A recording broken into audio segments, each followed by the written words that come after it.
The call, Stars 3-1 winners over the Jets as they take a 3-1 series lead. It's Shan RJ 105.3, the Phantom RJ Choppy, Bobby Belt, Peyton and Aiden alongside, and it is time for the most electrifying man in DFW right now.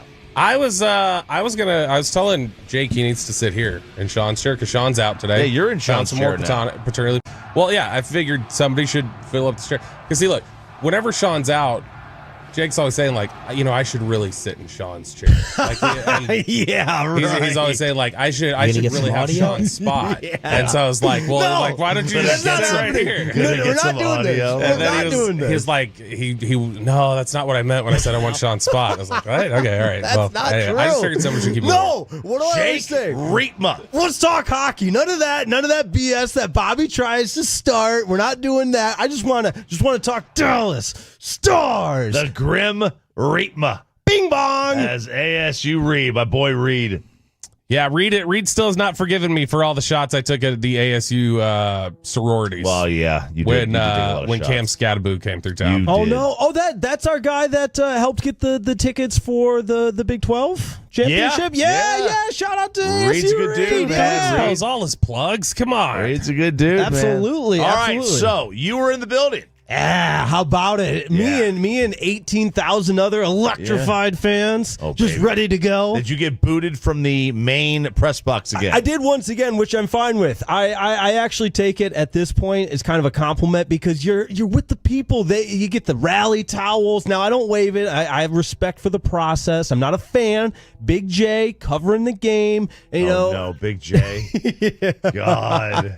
I can't, but I did get the towel that they gave away. Had Ottinger's face on it. It was just perfect because he made a statement to begin that game. Because make no mistake about it, Winnipeg came ready to play. And without Jake Ottinger in the first 10 minutes, that's a totally different game. And really for the entire second period, too. Second period as well. I mean, obviously shots on goal are huge. The Jets outshot the Stars 10-5 in that first period. They outshot them for the game 32-24. And not just shots on goal, but high quality scoring chances. A lot of high danger chances that Ottinger turned away. So how clear was it in the arena that the non-goalies at Winnipeg, they skated better? Was it clear in the arena? Yeah, you just felt them controlling the game, and from up and down 200 feet, they were in control. Perfect. And until that, I will call it a playoff soft goal by Mikael Granlund, his first of the game, beating Hellebuck glove side. I mean, that's a game where Winnipeg has the momentum. They're clearly outskating Dallas, and you let a soft goal like that, you let the crowd back in it, because I felt largely that the crowd was out of it in that first period, and not in a bad way. It's just Winnipeg was controlling the pace of play, and then all of a sudden that first goal's in. You've got a lead after one period of play, and the first of three for Mikael Granlund. I mean, a hat trick. Come on, go baby. There we go. Why can't they stop Finnish hockey players? Do you think that's what it is? Is Hellebuck just doesn't know how to stop Finnish shooters? That's got. I think that's the issue, right? That might be the issue. Well, they did start chanting USA again, which I love. Give me a good USA chant anytime, and obviously it's for Ottinger. But I think we got to somehow figure out a way to get a Finland chant going. I mean, it doesn't. It's not as Hellebuck's an American goalie too. Yeah, so I don't know. I don't know if it's just for Ottinger. Yeah. It's probably more for the Stars because they're playing a team from Canada. That's a great point. You're aware of this, right? Yes, you have a map. Winnipeg is north of Minnesota. Yeah, and speaking of Minnesota, there was a Minnesotan the building. You know who was in the building? Taking Minnesotian. I think that's what they go. Paige Beckers. Paige Beckers. That's right. Had the Stars sweater on. Paige Buckets. The crowd was going crazy for her, and you gotta love that because she's just endearing herself to the DFW sports community. I love it. Here's how much a new day has come. To quote Celine Dion, is that while I was out sick, I think the only sports content I sent you guys was a Paige Beckers highlight in the group chat. So you're all about it now. I do like Paige Beckers. I think she's entertaining. She's entertaining. She had a badass. There was like a tip out to her, and she just like collected with one hand and then ripped the ball inside on like just a laser beam pass. Nice. It was great. So you said the crowd was kind of out of it early, but after that first goal, it was business as usual. Playoff hockey, getting in the head of Connor Hellebuck with the old Connor chant, with the Otters better, and additionally, the whiny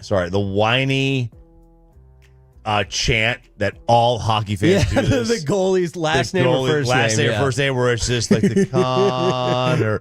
That is so amazing. Like people used to do it with Roger Clemens. Like Red Sox fans, when he would go back to the Roger. It's I love it. The only thing, it's bad luck this series because Connor sometimes sounds like Otter. Yeah, I get that. But when you emphatically have the Otters better. Yeah.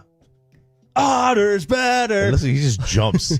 Although this guy's so electric, I love it. This is the energy from the kids' hockey game, man. This is the. It was too hot for the kids' hockey game yesterday. So were you? How was the pregame? What was the pregame like? Pregame was in the playoffs. I feel like honestly, there's more in there with the kids.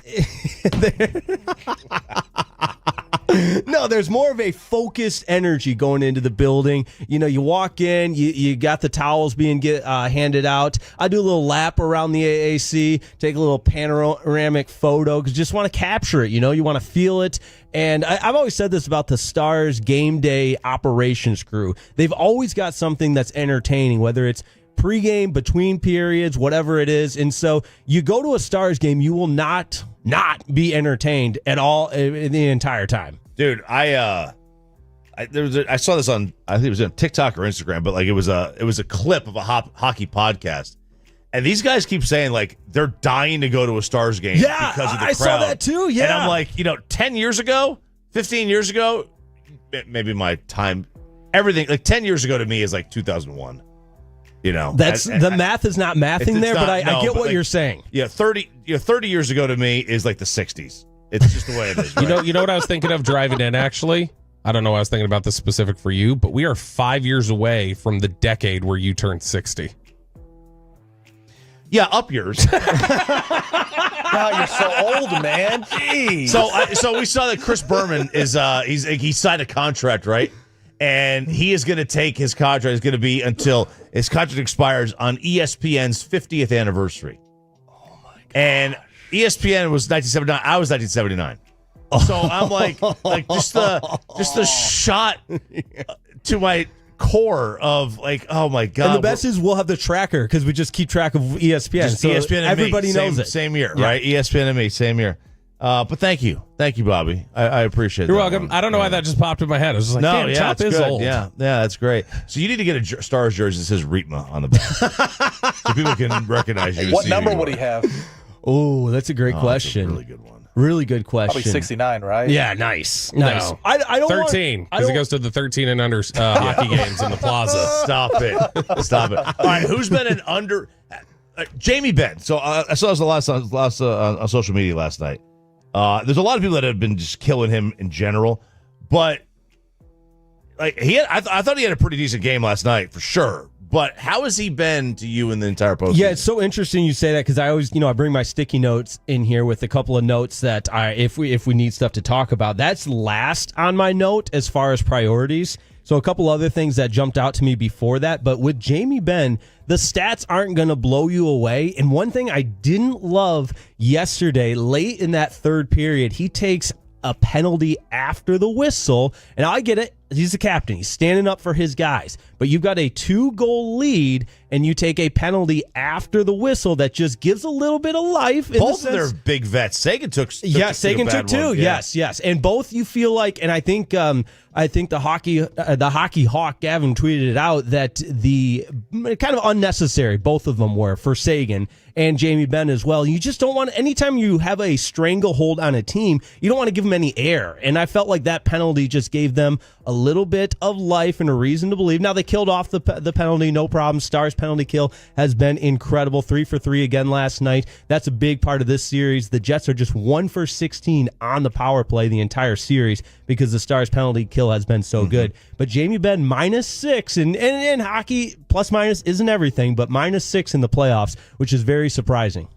So let's look ahead to game 5 Is this is Winnipeg done like for Game 5? Or are they just going I'm a back here? big body language guy, and you watch some of the footage of them skating off the ice. You got guys slamming sticks, you got guys hanging heads, and obviously that's not everything. But I think that tells a lot of the psyche of where this Jets team is at right now. Obviously, Hellebuck, completely different goalie at home than he is on the road. 8 straight road games he's lost? Bad. It's bad. And the split, take a split. It doesn't matter. It's just so drastically different, whether it's save percentage, whatever it is. He's just a totally different goalie. And so again, this is, we're in the prediction business, I guess, but this is not even worth its own oxygen. But if the Jets come out ready to play, hair on fire, desperate team, whatever it is, it would not shock me. Because what other option do they have? Roll over and die? I don't think they're going to do that.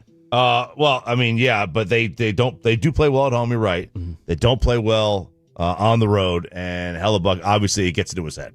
Absolutely. Other note, Miro looked great. I mean, his first game back, Miro Heiskanen, and I think you mentioned this. I was trying to listen as much as I could, but there was a 3-on-1 where he's the only one back defensively. He doesn't give up a shot, Choppy. That's how good his defense was. They don't even register a shot on goal, and he gets a point. He was the third star of the game last night. Are Miro and Essa Lindell better goaltenders right now than Connor Hellebuck? Everybody is a better goaltender right now. Hey, can we get you a new hat? That thing's pretty hideous. Yeah, you didn't like this one. I was just trying to match the colors. You look like you're going to christen a flying wasp. It's from a golf course. I was going to say, you got the Texas Rangers shirt on today. The Texas Rangers. That was for you. I had the TR Sullivan hat. My Keller softball I heard sweatshirt on the other day, and you weren't here, Bobby. They lost. You weren't here. They lost. Man, well, I mean, Marcus is our home high school, so I was split either way. But they lost again. That. It was close. They were all. I think they were all 1-run games in the 3-game series. I do need to update the hat selection, though, because I was looking at my hats this morning, and I think, I don't think I'm going to get fired. I think I can invest in some long-term hats. Yeah, very nice. Yeah, you do. That's got to go. You look like you're about to go boating with Judge Smales. People want to send us, like, all the time, high school hats and different things like that, like, support our school or whatever. Jake is the one who needs the Texas wardrobe cleanse. Yeah, he does. So if you've got your Texas, I'm working on it though. I wore a Fire Nico t-shirt yesterday. No, that's good. That's good. It's good. We're going to be doing Firehouse tour stops here coming up again next week. If you've got high school gear that you think Jake should wear, just come up, tell us about it. I want to do what Gruden does and open up the box and you're going to unbox it? Yeah, let's go. And here it is from the Texas State Network. He's a wild man. Absolutely love it. Absolutely love it. Riepma. Dallas. Thank you. Stars. Hey, thank you guys. Bing bong. Grim Riepma joining us here, 105 through the Fan. We have reached the commercial-free expressway. That is next. We will chop it up at 7:40, but Bobby's going to take us through exactly how it happened. How exactly did the Mavs get the overall number 1 pick?